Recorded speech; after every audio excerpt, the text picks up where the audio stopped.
Welcome back नाज़रीन। हम बात कर रहे हैं 27वीं आईनी तरमीम जजेस के इस्तीफों पर। रऊफ फतह साहब की जानिब बढ़ूंगा। रऊफ साहब, जस्टिस अमीनुद्दीन खान साहब ने 3 से 4 फैसले दिए। उन चारों फैसलों का अगर आप एनालाइज करें, मिलिट्री कोर्ट्स के हवाले से उन्होंने जजमेंट दी, सिविलियंस का मिलिट्री कोर्ट में ट्रायल होना चाहिए। फिर अगली जजमेंट जो है वो दी गई रिजर्व सीटों के हवाले से। फिर 26वीं आईनी तरमीम का केस था, फिर जस्टिस बाबर सत्तार का के फासला था जिसको रिवर्स किया गया निगरानी के हवाले से, कैमरों के हवाले से। व्हाट डू यू थिंक कि अब एक जो जज साहब हैं जिन्होंने रिटायर होना था, आईनी तरमीम में 65 से लेकर 68 तक बाकायदा ये क्लॉज डाली गई, डोंट यू थिंक कि ये तमाम चीजें उनकी फेवर में जा रही थी? नहीं, मेरा ख्याल 4-5 अगर जो फैसले हैं जिन्होंने तकरीबन हमारी इस कॉन्स्टिट्यूशनल बेंच का 40 से 45% टाइम जाया किया वहां पर। और इसके जो आपने जैसे वो रिव्यू के हवाले से रिजर्व सीट का केस था, वो भी उस वक्त उन्होंने गलत किया वहां पर उस बेंच ने। मेरे नजदीक उन्होंने भी जुडिशियल वहां पे जो आइन को रीराइट किया, वो सीट दे नहीं सकते थे वहां उनको, क्योंकि उसमें आप देखें थोड़ा सा जो उनका जो उसमें फाइंडिंग दी गई है, उसमें बाकायदा चीज का इजहार किया कि जो चीज मांगी नहीं गई थी वो उस वक्त के बेंच ने उनको उसकी प्रेयर क्लास से, उसकी इस्तदा से बढ़कर उनको ये चीजें दी गई, वो उनके अख्तियार में नहीं था। ये बहुत सारे ऐसे अवामल हैं, लेकिन कॉन्स्टिट्यूशनल बेंच के सिर्फ 4 आपके माजी में तो जस्टिस अमीनुद्दीन को कोई केस दिया नहीं गया वहां पर, उनको तो कार्नर किया गया था। जी नहीं, वो आप पनामा लीग के हवाले से थोड़ा सा फाइज ईसा साहब के साथ हर बेंच में शामिल होते थे सर। फाइज ईसा साहब के साथ हर बेंच में शामिल होते थे। हवाले से सिर्फ मैं बता दूं, स्पेशल बेंच बनते रहे, लाइक माइंडेड जज साथ बिठाते रहे, निगरान जज मुकर्रर होते रहे। सर अभी लाइक माइंडेड जजेस अब आईनी अदालत में ये देखिए उस वक्त की अदालतों को बता रहा हूं, उस पर टाइम पीरियड। तो मतलब अगर उस टाइम पे लाइक माइंडेड जजेस का सिस्टम गलत था, अभी भी लाइक माइंडेड जजेस का सिस्टम तो गलत होना चाहिए ना सर। और नैब और एफआईए के हवाले से रोजाना की बुनियाद पे उस पे रिपोर्ट तलब की गई। क्या ये सुप्रीम कोर्ट का काम था? सुप्रीम कोर्ट ने डैम बनाने शुरू कर दिए, पब्लिक फंड जमा करना शुरू कर दिया, और उस बेंच में भी उस वक्त के चीफ जस्टिस लाइकमेंट जज बिठाए गए थे। ये इनके माजी की जो इस तरह की कारस्तानियां हैं, जो उनके जुडिशियल ओवररीच, जुडिशियल एक्टिविज्म, ये जुडिशियल इंक्रोचमेंट है, ये उसके नतीजे में आज ये फेडरल कॉन्स्टिट्यूशन कोर्ट एग्जीक्यूटिव को बनाना पड़ी है। और ये पार्लियामेंट ने बनाई है, पार्लियामेंट का अख्तियार था। आईन पाकिस्तान उसका आर्टिकल 239 हमारी पार्लियामेंट को इख्तियार देता है कि 2 तिहाई अक्सरियत से अगर वो इसको पास कर लें तो आइन का हिस्सा बन जाती है। उसकी बुनियाद पे ये रऊफ साहब, आप समझते हैं कि एक बड़ी मूवमेंट वुकला की कोई होगी, कोई इस आईनी तरमीम को चैलेंज मिलेगा, वुकला जो हैं वो उस तरह से पेश नहीं होंगे अदालतों में, कोई नया एक बुरान खड़ा होगा, कोई आईनी बुरान आएगा, या आप समझते हैं स्मूथ ऑपरेशन होगा, कोई कुछ नहीं होने वाला, बार भी ऑन बोर्ड है और जजेस के साथ जो 2 जजेस का इस्तीफा आ गया इसके बाद कुछ नहीं होगा? नहीं, कोई नहीं बहरान पैदा नहीं होगा। सारे वकला जो है अपने करेंगे, उम्मीद है कि मेरिट पे फैसले करेंगे। वो जज ही नहीं है जो मेरिट पे फैसले ना करे। अगर वो जज नहीं है जो सामने ये देखे कि रियासत है और उसके मुकाबले में काम शहरी खड़ा है, मेरे नजदीक वो जज नहीं है। जज वो जो इंसाफ करेगा, जो आइन की पारी करते हुए फैसले करेगा। मैं इस मरहले पे कैसे उनको बदनीति को एट्रीब्यूट उनके साथ कर दूं कि ये इनकी रेपुटेशन अच्छी नहीं रही, जज की फलाना नहीं रही, ये बातें ना करें। ये मुल्क की अहम इदारा है, ये दुनिया में इसकी जगनसाई ना करें, बल्कि जाके वहाँ उसकी मावनत करें अच्छे तरीके से। जुबैरी साहब माशाल्लाह बहुत ही कॉम्पिटेंट एक हमारे बल्कि लीगल फ्रेटर्निटी के बड़े अहम नाम है उनका, वो बावकार तरीके से वहाँ पेश हों और एक अच्छे फैसले आए। जी जुबैरी साहब पेश होंगे, आप मुआवनत करेंगे उन जज साहिबान की? कितना एतमाद है आपको उन जजेस साहिबान पर आईनी अदालत के? देखिए पूरा एतमाद है। देखो 4 सूबे से लिए गए, उनके कोई ये नहीं है कि उनकी किसी की 10 साल स्टैंडिंग है, किसी की 8 साल स्टैंडिंग है अपने अपनी हाई कोर्ट्स में, ये वहां से एलिवेट होके आए हैं, कोई इधर से नहीं है जनाब। ये जी जी बिल्कुल सही बात कह रहे हैं जुबैरी साहब। देखिए ये बिल्कुल ये जजेस रहे हैं, लेकिन हर जज के अपने अपने जो फैसले हैं वो आपके सामने हैं पिछले 1 साल में या उससे पहले देख लें। और जस्टिस अमीनुद्दीन साहब हर बड़े केस में बैठते थे उनके साथ, जस्टिस फाइज ईसा के साथ। ये कह देना कि उनको नहीं दिया जाता था ये गलत है। आप उठा के देख लीजिए जस्टिस फाइज ईसा के साथ, और उससे पहले भी वो बैठते रहे बड़े फैसलों में। मैं आपको दिखा सकता हूँ जजमेंट्स। तो ये कह देना कि एक सवाल मैं जरा आपसे भी करूँ जनाब कि ये जो मुशर्रफ साहब आइन में तरमीम का अख्तियार किस सुप्रीम कोर्ट ने दिया था? किस अदालत उज़्मा ने दिया था उसको? वो जिस वक्त जजों ने दिया था, क्या उनकी बात हुई? देखिए उनके खिलाफ रऊफ भाई का इतलाक हुआ? नहीं हुआ जी रऊफ भाई।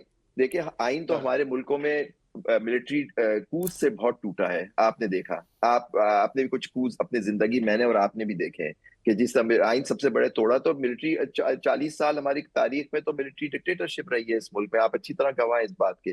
لیکن آپ فرض کریں آپ کے والد صاحب نے یا کوئی بڑے نے کوئی غلط کام کیا سر, اس کی سزا آپ کو بھی ملنی چاہیے سر.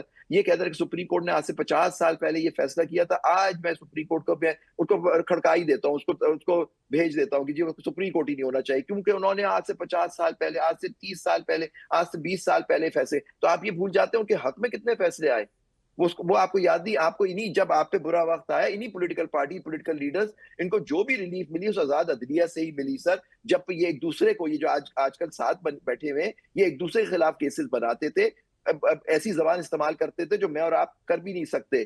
آپ کو پتا ہے ہماری شہید بے نظیر کے بارے میں یہاں پیمفلٹس پھینکے گئے سر کراچی کے اندر, آپ کو یاد ہوگا.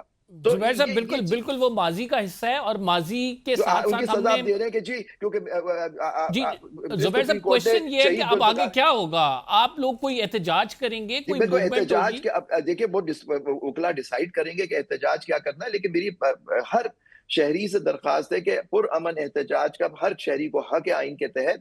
اور دیکھیں سلوائی ترمیم ہے, آپ کا حق ہے ایز اے شہری, آپ سمجھتے ہیں کہ غلط, اگر آپ سمجھتے ہیں کہ یہ آئین کے ساتھ بہت بڑا کھلواڑ ہوا ہے اور یہ ایک منی ڈکٹیٹرشپ آ گئی ہے, پارلیمان نے ڈکٹیٹرشپ اسٹیبلش کر دیا, ابھی ان کو توڑا ہے, پھر عدالتوں کو توڑا, سپریم کورٹ کو بالکل فارغ کیا, پھر آگے آپ کے خلاف آپ کے ہیومن رائٹس کے اوپر آئیں گے. دیکھیے میں بتا رہا ہوں, یہ نہ ہو کہ یہ سسٹم ہی جو ہے وہ لپٹ جائے سر. اور میں آپ کو بتا رہا ہوں کہ جس طرف جا رہے ہیں, کہیں ہم ایجپشن ماڈل نہ بن جائیں سر. یہ ایجپشن ماڈل کی طرف جا رہے ہیں ہم, کیوں رؤف صاحب؟ نہیں ایسی میرا خیال نہیں ہے, اللہ نہ کرے کہ ایسی نوبت آئے. یہ پارلیمنٹ کی بالادستی قائم رہنی چاہیے, آئین کی جو ہے پاسداری ہر وقت رہنی چاہیے. یہ آئین وہاں کس چیز پہ بحث ہو سکتی ہے, اس میں تنقید برائے اصلاح ہو سکتی ہے, لیکن محض یک طرفہ طور پہ یہ باتیں کرنا میرا خیال یہ ٹھیک نہیں ہے. یہ آنے والا وقت ہی بتائے گا. اگر یہ فیڈرل کانسٹیٹیوشن کورٹ عوام کی توقعات پر پورا نہ اتری تو سب سے پہلے ہم بھی فرنٹ لائن پہ ہوں گے, ہم بھی اس کا مطالبہ کریں گے کہ اور ایک نئی ترمیم لا کے ان کو ختم کیا جائے. آپ کی کیا توقعات ہیں, کہ آپ کے ذہن میں کیا انڈرسٹینڈنگ ہے کہ عوامی توقعات کیا ہوں گی, کہ فیڈرل کانسٹیٹیوشن کورٹ سے اس حکومت کے خلاف کوئی فیصلے آئیں گے, آپ سمجھتے ہیں؟ بالکل آئیں گے, کیوں نہیں آئیں گے. اگر یہ نہیں دیں گے پھر یہ عدالت نہیں کہلانے کی, میں نے دی, پھر یہ عدالت نہیں ہوگی نا.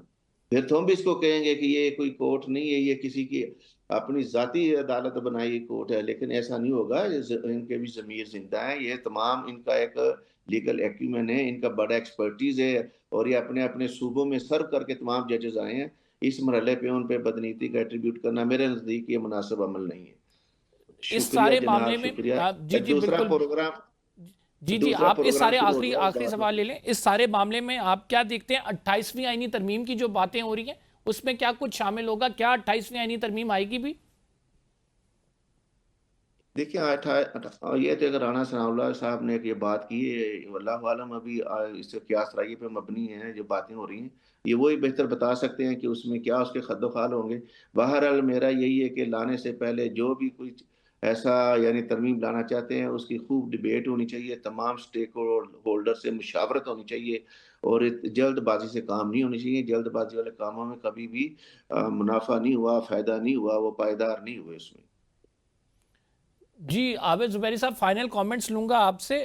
رائٹ ناؤ چونکہ اب سسٹم ایک اسٹیبلش ہو چکا ہے, لا آف لینڈ بن گیا 27ویں آئینی ترمیم, اس کو ریورس کرانے کے لیے وکلا بہت سارے لیٹرز بھی لکھ رہے ہیں, اس کو ریورس کرانے کے لیے ججز استعفے بھی دے رہے ہیں, اور اس کو ریورس کرانے کے لیے سیاسی جماعت بھی ہمیں نظر آ رہی ہے. لیکن جو سوالات اٹھائے جا رہے ہیں, ایک تو بات یہ کی جا رہی ہے کہ دیگر ممالک میں بھی یہ سسٹم ہے کانسٹیٹیوشنل کورٹ کا. پھر دوسری بات یہ بھی کی جا رہی ہے کہ جن لوگوں نے استعفیٰ دیا ان میں سے زیادہ تر کا تعلق تو ان کے ریمارکس اگر دیکھے جائیں, ان کی الائنمنٹ دیکھی جائے تو وہ ایک خاص طرف تھا, ایک خاص سیاسی جماعت کی طرف تھا, اس وجہ سے ان کو یہ سوٹ نہیں کرتا تھا, اس وجہ سے انہوں نے استعفے دے دیے.